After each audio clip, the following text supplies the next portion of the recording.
네, 매주 화요일 아침이면은 이분들이 찾아옵니다. 대한민국 정치판에 새바람을 몰고 올 두 젊은 정치인들인데요. 청년 정치인 두 분과 꽉 막힌 정치의 틀을 한번 깨보겠습니다. 제목 그대로 청정시대 시간입니다. 이경 더불어민주당 전 상근 부대변인 그리고 김재섭 국민의힘 비상대책위원입니다. 나오셨습니다. 어서 오세요. 네, 안녕하십니까. 네. 안녕하세요.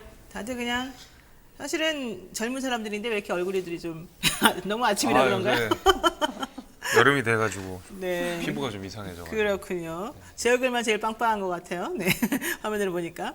자, 제가 한번 질문해 보겠습니다. 일본 도쿄올림픽을 계기로 우리가 또 문재인 대통령이 일본을 방문해서 정상회담을 하면 한일 관계가 조금 나아지지 않을까 기대를 좀 했습니다만은 결국 이게 무산이 됐네요. 정상회담의 성과로 삼기에는 여전히 미흡했다. 청와대가 이런 말을 하면서 방위를 안 하겠다 이렇게 말을 하고 있는 건데요. 뭐가 미흡했다는 겁니까? 도대체가 지금 김 위원님.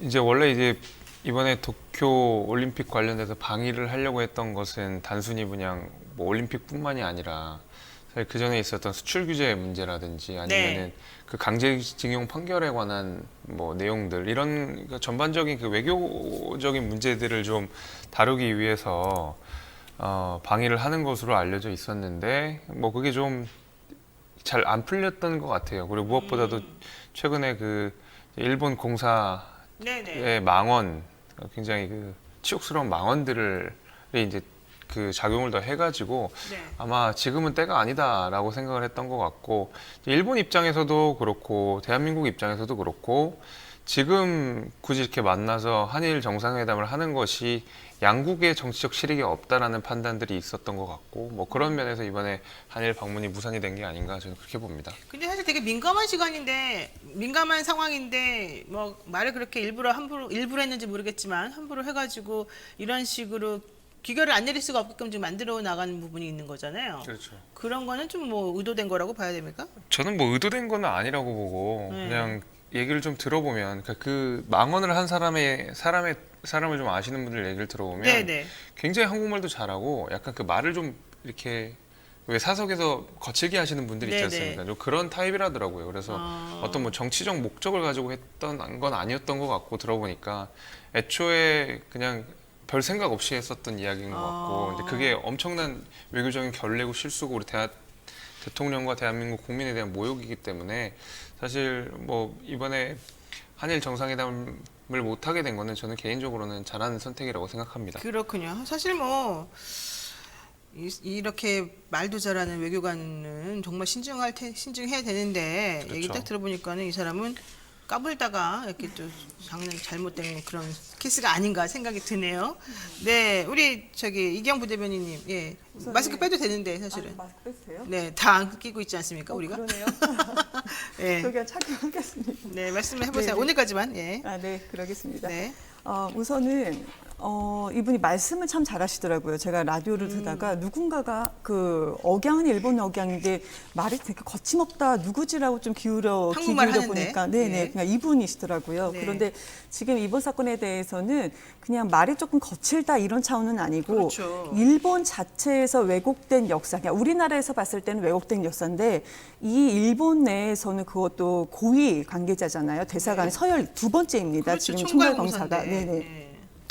이렇게 고위 관계자들이 한국에 대한 역사관을 어떻게 가지고 있었는지를 좀 알 수 있는 계기였던 것 같고 이번에 저도 뭐 위원님 말씀하신 것처럼 저도 이제 개인적으로는 이번에 이제 대통령 방위를 중단한 부분에 대해서는 좀 긍정적으로 판단을 하고 있어요. 그런데 또 이번에 논의를 같이 하려고 했던 부분이 이제 독도 영유권 주장에 대한 논의도 일부 들어간 것으로 저도 전해 들었었는데 지금 이런 부분이 지금 뭐 진행이 안 되고 있는 부분. 그러니까 지금 현재는 우리 국가에서는 진행을 하고 있으나 일본과의 어떤 한 사람의 그 역사관인지 아니면 일본 고위 관계자들의 전체적인 역사관인지는 모르겠으나 아마 이거는 좀 돌파하기가 참 어렵겠다.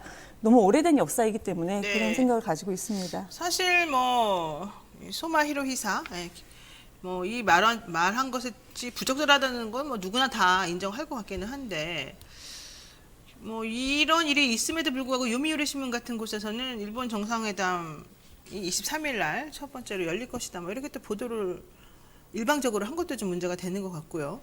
청와대에서는 박수현 청와대 수석이 지금 우리 그렇게 한 적 없다 이렇게 또 그냥 부인할 정도로 입장을 발표할 정도로 서로 간에 소통해주고 없는 게 더 문제가 아닌가 이런 생각이 들거든요. 일본하고 우리는 문제가 어떻게 해결이 되겠습니까? 그거 잘 모르겠습니다. 어렵습니다. 뭐 사실 지금 이 청와대에서도 어떻게 진행할지 이렇게 뚜렷하게 비전이 세워진 것 같지는 않고 네.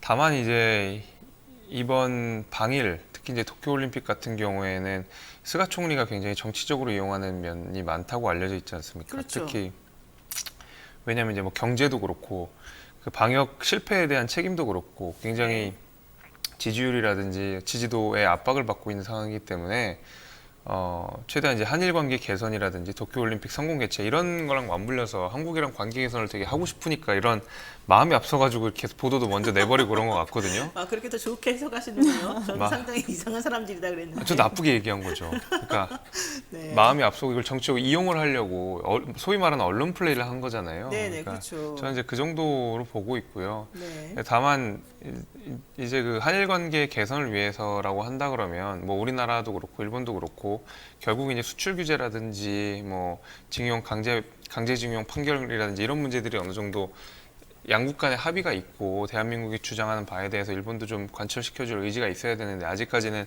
그 의지들이 뚜렷하게 보이지는 않는 것 같아서 네네. 어떻게 될지 뭐 안개 속입니다. 그렇죠. 그런데다가 지금 소마 히로이사 이 총괄공사가 부적절한 성적 발언을 했음에도 불구하고 일본의 태도도 매우 불쾌합니다. 그냥 특별히 뭐 조치를 취하는 것도 아니고 경질을 하는 것도 아니고 사과를 뭐 제대로 하는 것도 아니고 그냥 뭐 주한 일본 대사가 그냥 유감이다 이런 정도만 말을 하고 있잖아요. 그러니까요. 지금 이 총괄공사의 발언이 부적절했다라는 것을 그 가토 관방장관이 얘기를 했고, 네네. 그다음에 주한 일본 대사 같은 경우도 뭐 인사 배치를 논하기는 했으나 또 이런 단서를 그렇죠. 달았습니다. 그러니까 네. 공사의 재임 기간을 고려해야 된다. 좀 이런 부분을 봤을 때 상당히 풀기 어떻게 풀어야 될지 모르겠다. 재임 기간을 네. 고려한다는 게 무슨 말이에요, 도대체가? 한마디로 인사 배치를 안 하겠다는 거라고 저는 들리더라고요. 그렇게 그냥 들리는군요. 재임 기간을 고려하겠다라는 좀 단서 조항이 좀 이상했었고. 이 공사는 2019년부터 재임했다고 그래요. 네, 네. 네. 그러면 일본에서는 왜 이렇게 막 언론 보도, 언론 플레이를 했느냐? 저는 개인적으로는 이런 생각이 들어요. 스가 총리가 출범 이후 지금 지지율이 상당히 내려가 있습니다. 그러니까 어떻게든지 지지율을 올리기 위한 그 대외적인 행사를 주도권을 잡았다. 이 주도권이라는 것은 지금 일본 도쿄올림픽에서 우길기를 사용하지 말라고 얘기를 했으나 계속 사용하고 있잖아요. 그러니까 이게 일본 내에서는 아무래도 우리 일본이 주도권을 잡았다라는 분위기가 조금은 있는 듯한 느낌이 듭니다. 그래요? 네, 이게 이제 일개의 작은 거지만 그래도 전반적으로 우리가 주도권을 잡아가면서 네. 이렇게 한일 정상회담을 개최를 하고 한국의 대통령이 우리나라에 뭐 방위를 한다. 이런 식으로 좀 언론 플레이를 하려고 하는 것이 아닌가. 한마디로 뭐 다 일본 내에서도 정치적으로 다 지지율 문제가 뭐 연결되어 있기 때문에 약간 국내 상황을 국외로 돌리는 그런 관점도 있었다고 생각을 합니다. 네. 근데 스가는 사실 이번 9월이 이제 임기가 거의 끝나는 때고 우리는 내년 3월 정도에 또 이제 선거가 있지 않습니까?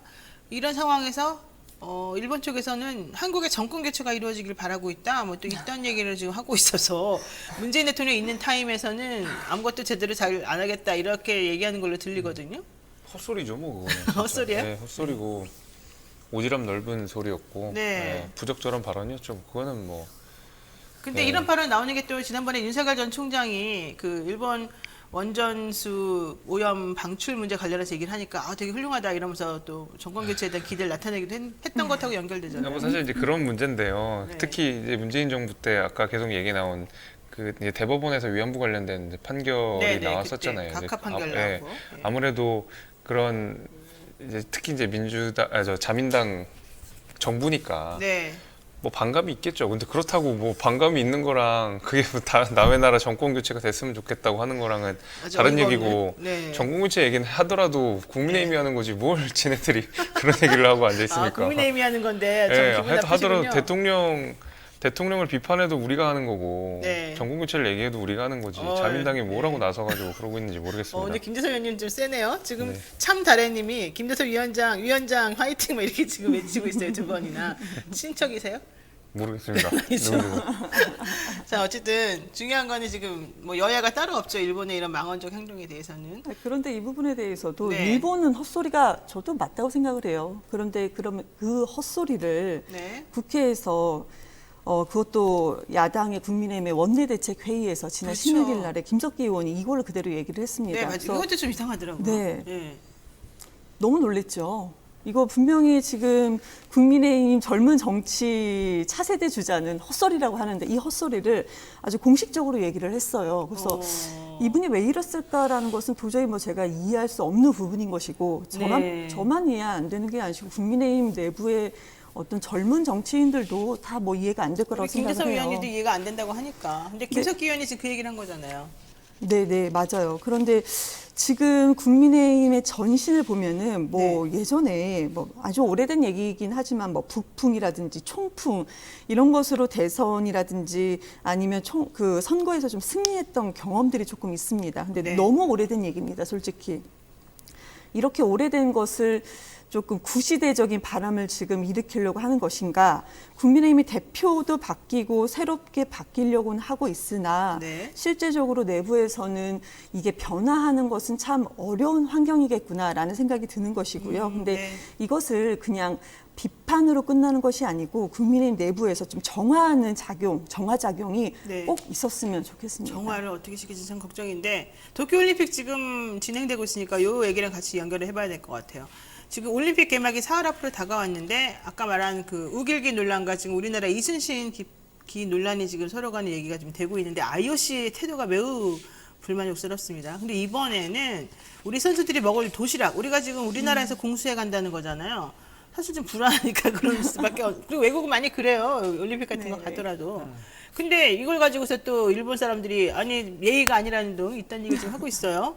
이거 한일간 장애 신경전으로 봐야 됩니까? 아니면 일본 애들이 좀 너무 지나치다 이렇게 봐야 됩니까? 지나친 거죠. 지나친 만약에 거다. 우리나라가 올림픽 때 네. 이번이 처음이다라고 한다면은 이것을 물론 그쪽의 요구가 지나침에도 불구하고 처음이라고 하면은 좀 저희가 변명하는 부분에서 조금 부족함이 있었을 텐데 네. 지난 베이징 올림픽 때도 보면은 우리 선수들이 식자재 다 다 공수했어요. 수송해서 먹였거든요. 네. 그러니까 선수 보호 차원에서 무조건 이렇게 했습니다.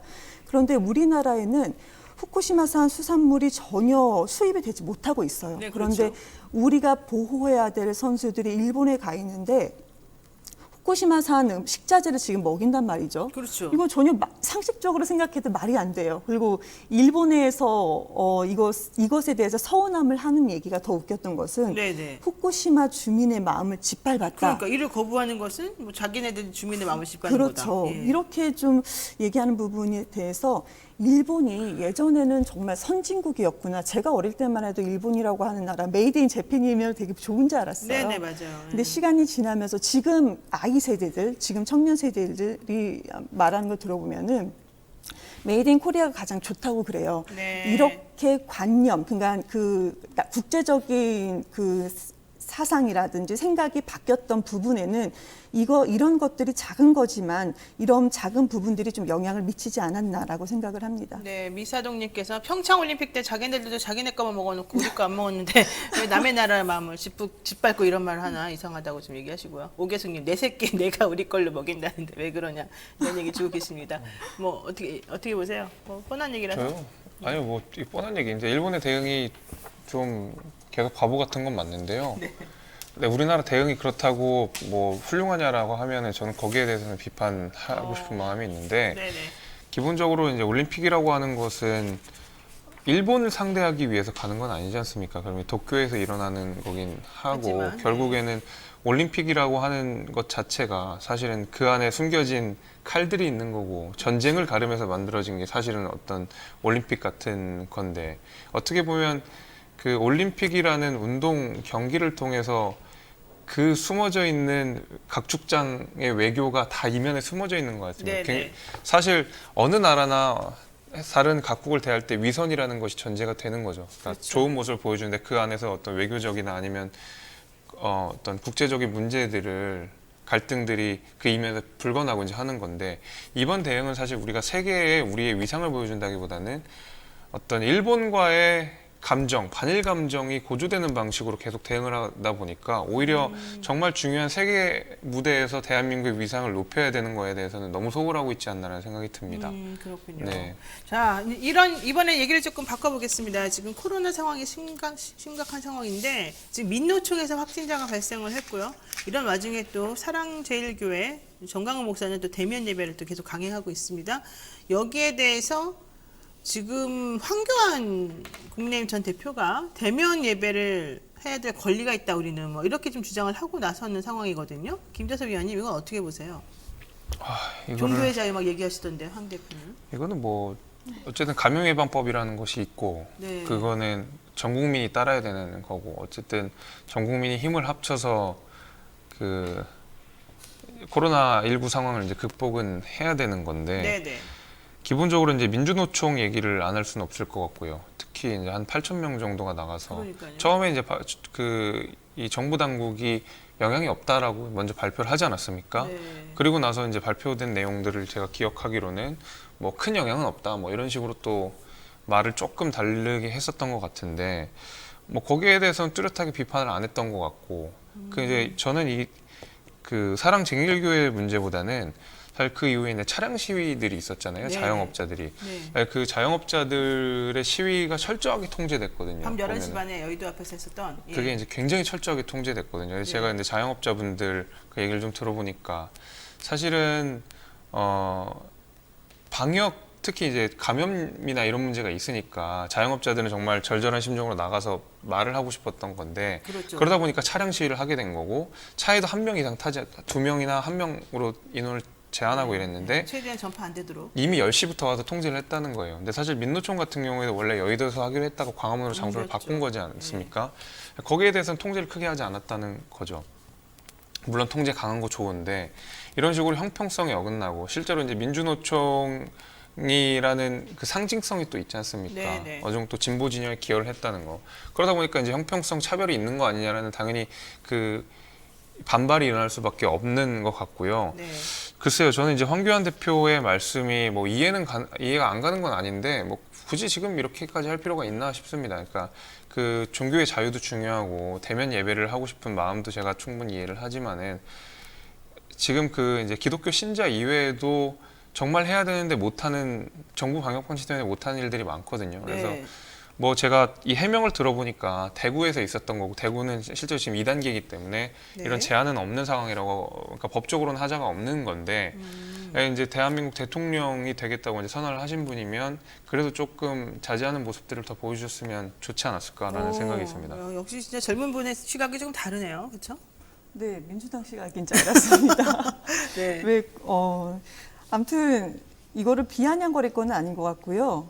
국민의힘의 미래가 밝다. 민주당의 청년들도 좀 잘해야겠다라는 생각은 드는 것이고요. 네, 김재수 위원님이 네, 아주 네. 정말 밝은 미래를 보여주고 있다. 예. 네, 그렇게 생각을 합니다. 네, 그게 끝이에요. 뭐 이거 한번 여쭤볼게요. 지금 방역이 이제 문제가 되고 나니까 책임론이 또 대두가 되고 있는데, 뭐 야권에서는 김우란 청와대 방역기획관이 잘못이다 이렇게 계속 얘기를 하고 있다가 요즘에는 또 오세훈 시장이 서울시장 된 이후에 너무 이걸 풀어줘서 그렇다 지금 이렇게 나오고 있어요.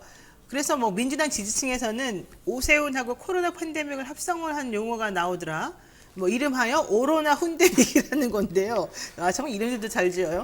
자 이게 도대체가 뭡니까? 네. 지금 막 한숨을 쉬었어요 우리 아니 이거에 김재섭 대해서 의원님. 좀 먼저 예. 말씀을 드리면은 네네 좋아요. 여기서 중요한 건 민주당 지지층들 사이에서란 말이죠. 아 민주당 지지층 네, 사이에서 네. 이런 말 나오는 거 맞아요? 근데 저도 처음 들어봤어요. 아. 오늘 이거를 준비하면서 오로나 훈데믹이라는 걸 저도 처음 들어봤고 지지층들 사이에서는 여야 할 것 없이 많은 다양한 분들이 또 우리나라는 특히 정치의 관여도가 높잖아요, 국민들이. 네네, 그렇죠. 그만큼 정치를 바라보는 의식이 국민의식이 상당히 높은 거고 그래서 이거는 뭐 다양한 목소리가 나올 수 있다. 그런데 우리 언론에서 민주당 지지층, 뭐 국민 야당 지지층 해서 이거를 굳이 기사화하고 국민을 마치 갈라치기 하는 부분, 그렇게 보여지게끔 그런 부분은 좀 지양했으면 좋겠다라는 네. 생각이 드는 네, 것이고요. 어떻게 보세요? 예. 근데 또 또 서로 자기 남 탓을 하잖아요. 네네. 코로나 상황에서는 이미 일어났으면 이제부터 어떻게 할 것인가가 중요한 거지 네. 서로 탓하는 것은 뭐 정치권에서는 특히 좋지 않다라고 보여집니다. 그렇군요. 아, 어떻게 보세요?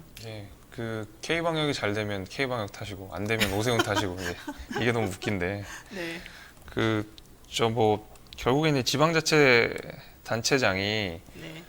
좀 다른 방역 지침을 하려고 했었고 그로 인해서 확진자가 늘었다 뭐 이런 시나리오 아니겠습니까? 네, 근데 네. 뭐 말이 안 되는 시나리오고요. 네. 기본적으로 그 오세훈 시장이 이야기했던 그 상생 방역이라고 하는 것이 말하자면 이제 정부의 방역 방침이 아무래도 조금 일방적이고 과도한 측면이 있다라는 문제 의식이 있었던 거고 그러다 보니까 이제 좀 자영업자들 살려주는 방식으로 방역 지침을 좀 일부 조정을 하자라는 거였고요. 일단 아이디어는 뭐 좋죠. 근데 이제 문제가 뭐냐면 이 오세훈 시장의 방역 지침의 상생 방역이라고 하는 것이 결국 이제 크게 두 가지입니다. 하나는 이제 진단 키트, 네, 키트. 네, 진단 키트 하는 거랑 그다음에 이 개편 그 어떤 방역 지침 개편안 이렇게 해서 약간 매뉴얼을 좀 바꾸는 거. 네, 맞아요. 이 두 가지였거든요.